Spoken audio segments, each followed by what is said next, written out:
We're not against rap. We're not against rappers. But we are against those. Something big about to happen. I hear the beat tapping. We some fly rhyming felines rapping on the track. Better yet, grab a gat, cause we hot like Enzo, doors closed, windows up, cause that's the way we like to ride. Windy City hitting. Check mic 1 2 1 2. We live, baby. But we are against those. Something big about to happen. I hear the beat tapping.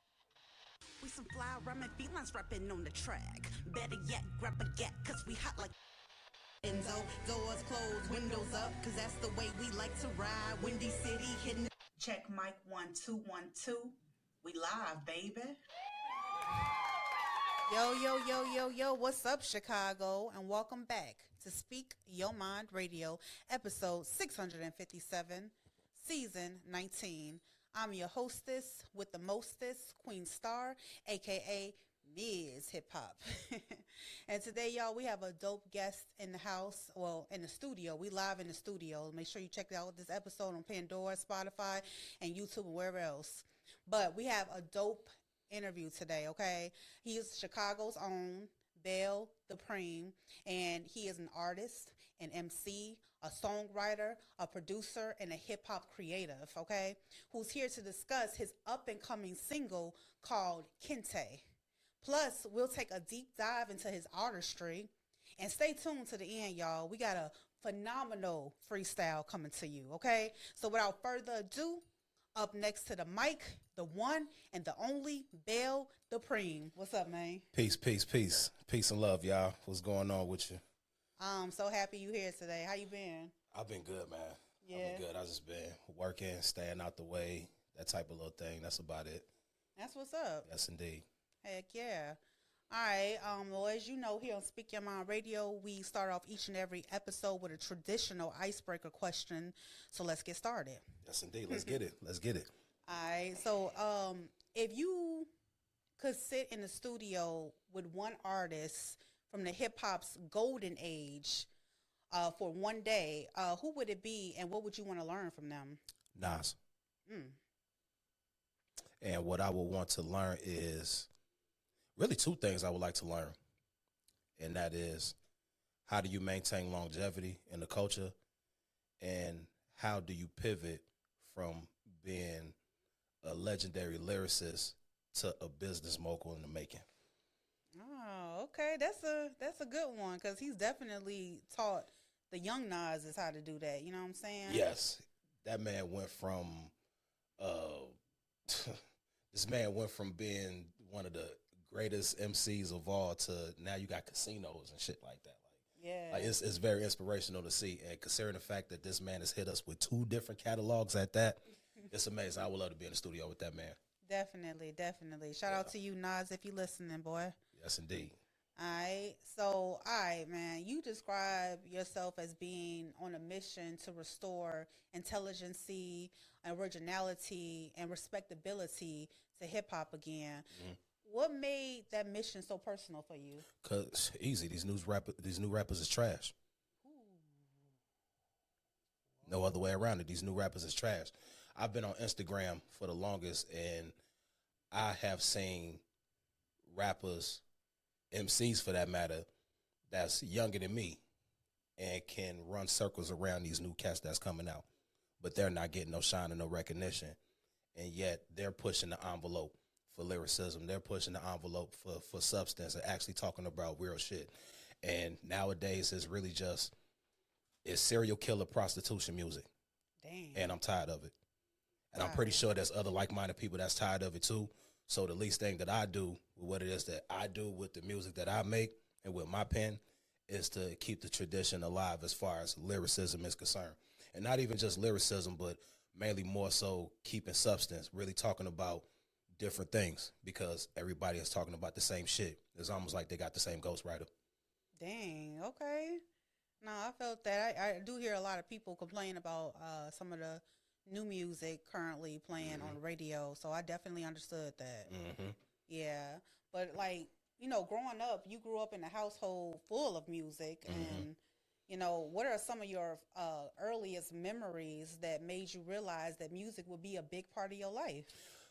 My first wind of music overall, period, was listening to Michael Jackson. And I'm pretty sure that's like for everybody, like who don't like Michael Jackson, who don't love Michael Jackson.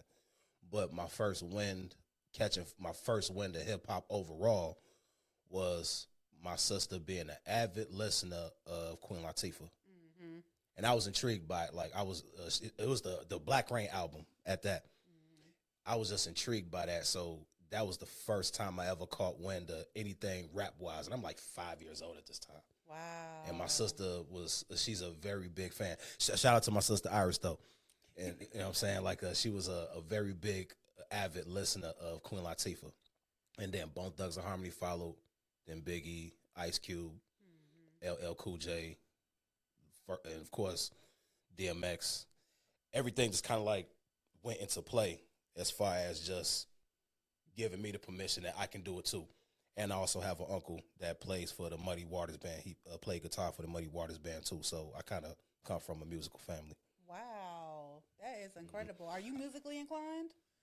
I would like to think so, but I don't know how to play the drums, the guitar, anything like that. Okay. And my father, he wrote poetry too. Oh, wow. So, God rest his soul, he wrote poetry in his little spare time and everything. Mm-hmm. So that kind of gave me the go ahead to go ahead and do it. And I also have a cousin on my mother's side of the family. He's a DJ. And it's crazy though, because like he used to come by the crib, especially if he used to.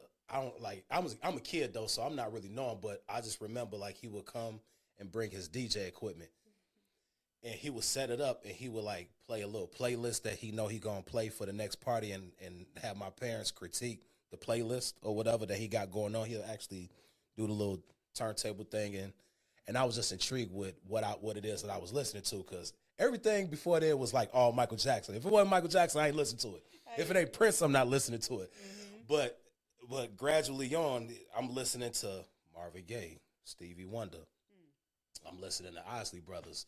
I'm listening to Gladys Knight. I'm listening to Aretha Franklin. I'm listening to everything. So it kind of like I digested that, but then as soon as I got a taste of hip hop, it was a rap after that. And it also gave me the confidence, especially after looking at Biggie. It was a rap from there. It was like, oh, I could do it too. For sure. I could do it too. Like it's a no-brainer. It's a no-brainer. And your sister was a strong instrumental part of your life. Very. Shout out to your sister Iris. Very. You said she was the one to introduce you to Queen Latifah, and then after that you followed Ice Cube, DMX, Biggie, and Nas. What did each of those artists teach you as growing into an MC at that time? Queen Latifah taught me about respectability for women, because of course, as you can see, the climate of the female MC of today. There's too many Lil' Kims and not enough Lauryn Hills. So that's what Queen Latifah taught me. Nas taught me about being creative, pushing your pen forward, being as creative as much as possible. DMX just had passion. And Ice Cube showed me how to be socially aware. You know, like people would probably deem him as a gangster rapper or whatever, but he's always deemed himself as to be someone that pushes street knowledge in particular.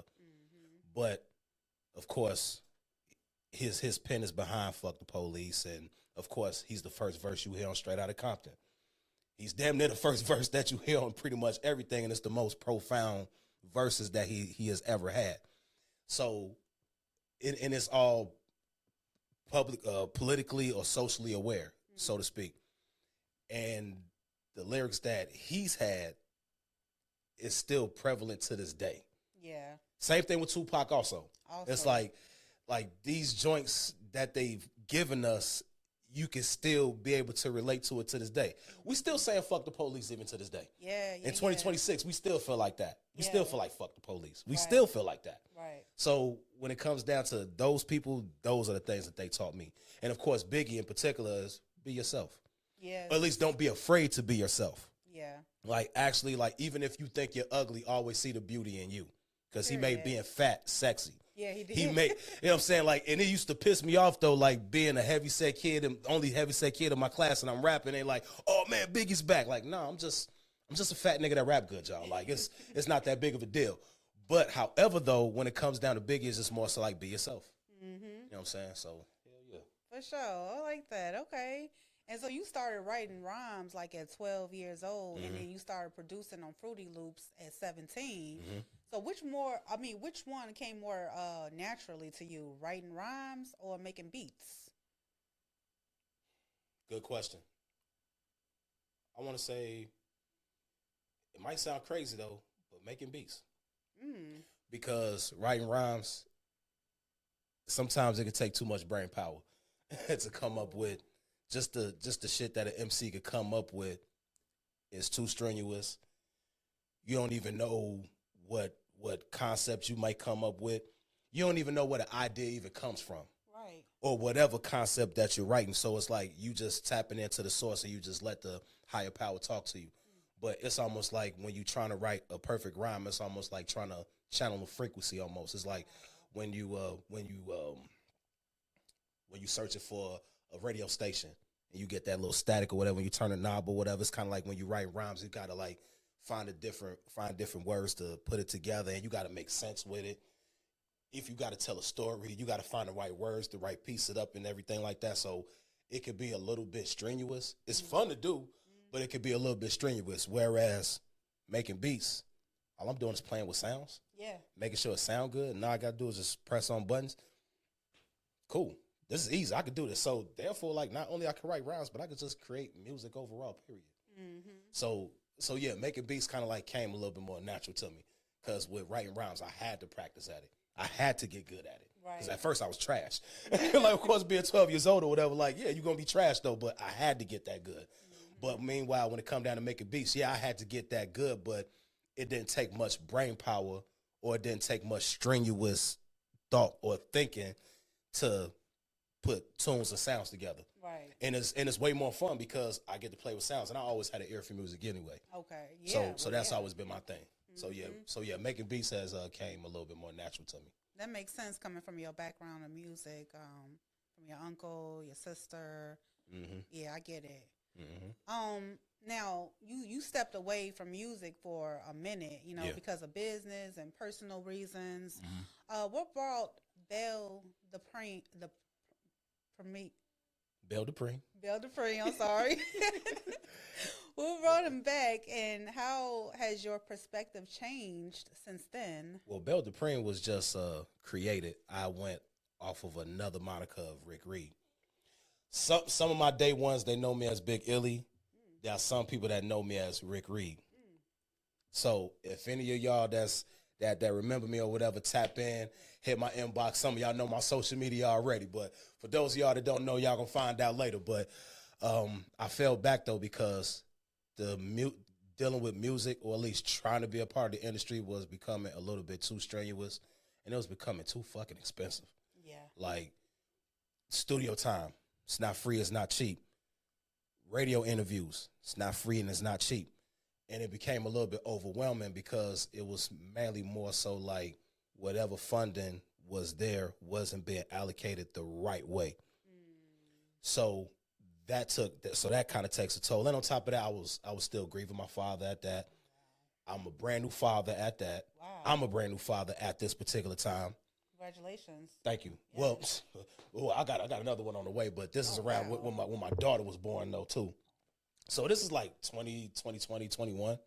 The pandemic just hit. It was a lot of things that was like very overwhelming at that time that I didn't know that I wasn't mentally ready for.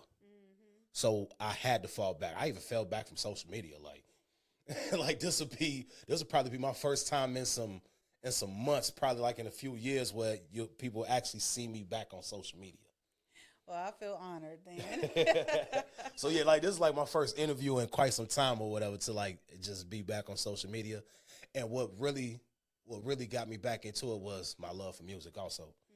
And on top of that, it's still a platform for cats like myself that is at the big age that they're at, and trying to overcome the ageism in hip hop at that. Yes. And let's just be honest, the industry is dead.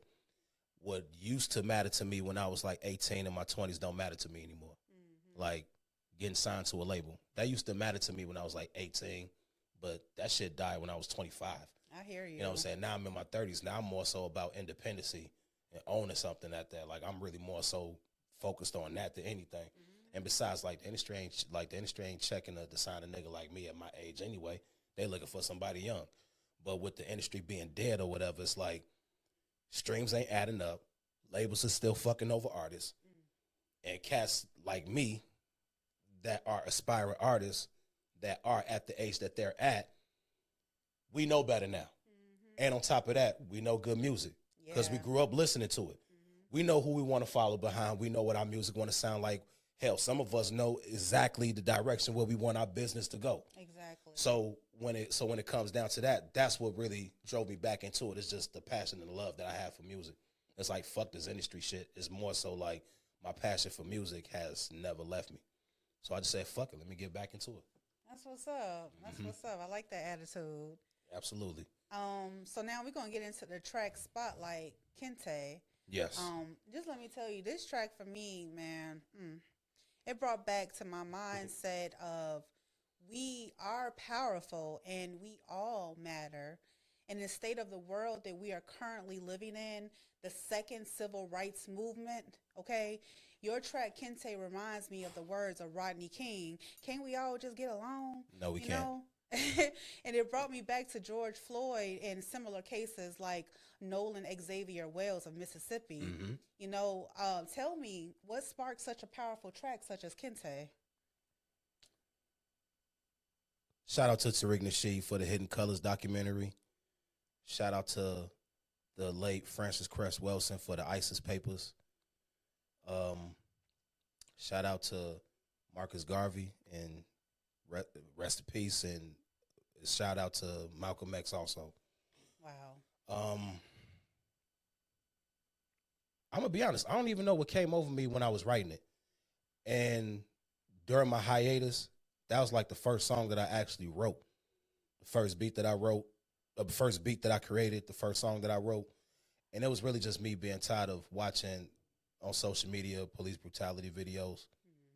And not really just getting tired of watching it, but getting tired of seeing the motherfuckers that are capable of killing us being acquitted.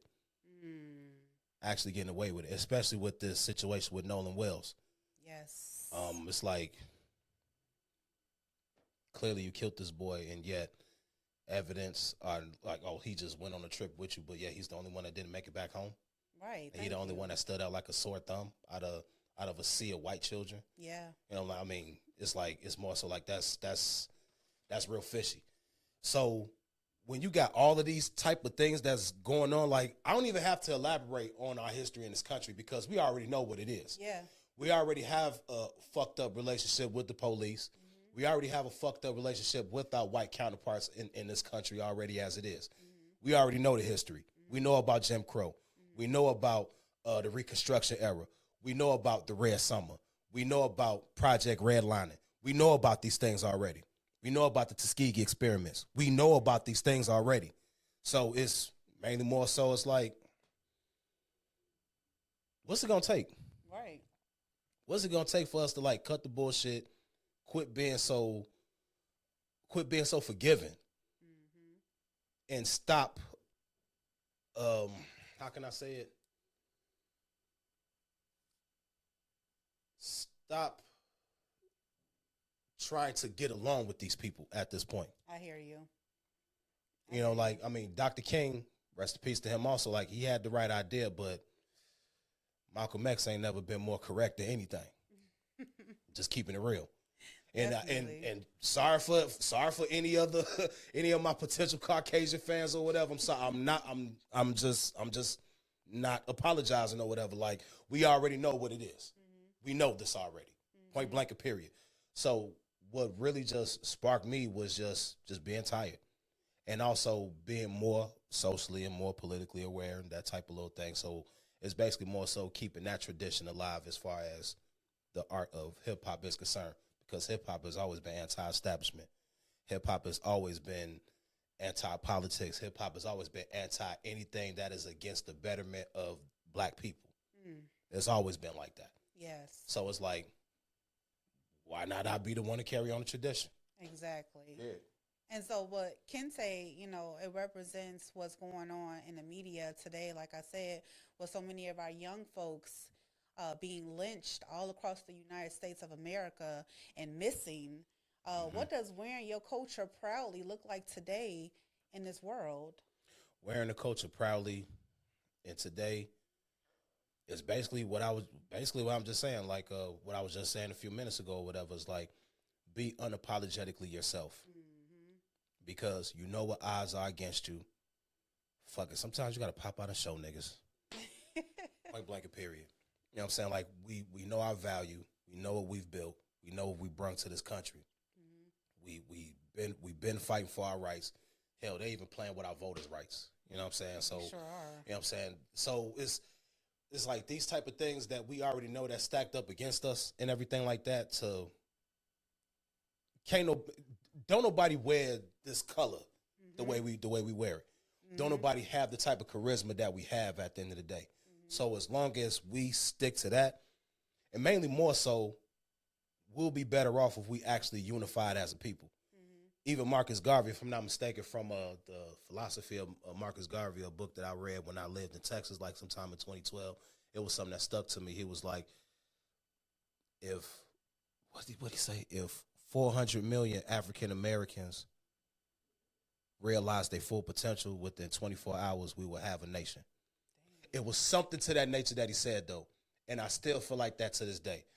If every melanated person in this country knew their actual full-on potential, and we actually recognized each other for our own potential also as well, if we recognize that within each other, ain't no telling what it will be. Right. That's true. So that's pretty much the direction that I would like to go into, at least hopefully in the near future, and hopefully I do my best at it. That's it. And speaking of doing your best at it, I would just like to close out with, I want to give you 3 words, bro. I want to give you Chicago, legacy, and culture, and ask you to freestyle using all 3 of these words. Okay. I'm going to put a beat on, though. You know what I'm saying? And we're going to start from there. Do I got to put the headphones in right now? Yeah. You know, it's crazy, though, because I already had something in mind for the beat that you were about to pull up. But either way it go, I'm going to kill it. Let's go. All right. Let's go. All right, making sure. Let's see. Here we go. Can you hear it? Oh, yeah, I can hear it. Loud.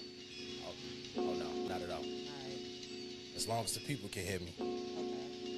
You know what I'm saying?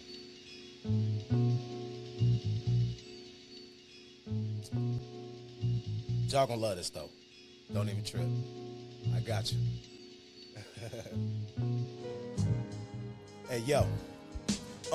Born in the cave, raised amongst a pack of dogs. My ancestors was disowned by darker tribes, so fuck them all. Grew up disgustingly evil with intentions to kill. Come across someone melanated, I eventually will, nigga. The texture of my skin is pig's pink.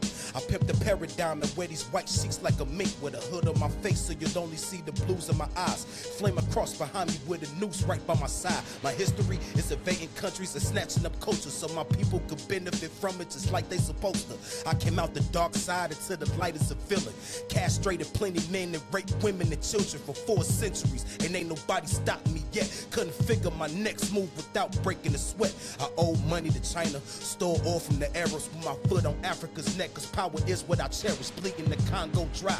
In the sake of my greed, Willie Lynch is my teacher, so I just follow the lead. Speaking of Lynch, that's probably what I end up doing tonight. So when the sun go down, I bet I see a nigga in sight. Cause I'ma hunt him down, my mood is foul. I'm the type to take your fucking life and do it with a smile. I might have lynched your grandfather, raped your woman, crip with your child. I have the power, that's why I'm buck wild. How you like me now? I move foul, I'm the type to take your fucking life and do it with a smile. I might have lynched your grandfather, raped your woman, crip with your child. I have the power, that's why I'm buck wild. Ugh. Preme, that was dope. Look, listen, you literally flipped the script. You know what I'm saying?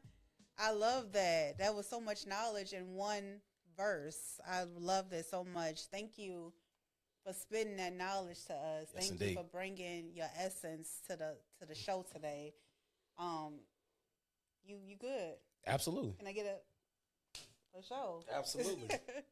right, y'all. No fucking doubt. Thank you so much, Chicago, for tuning in to another episode of Speak Your Mind Radio. And stay tuned to the next episode. It's going to get real good and funky after this, all right? Peace. Yes, indeed.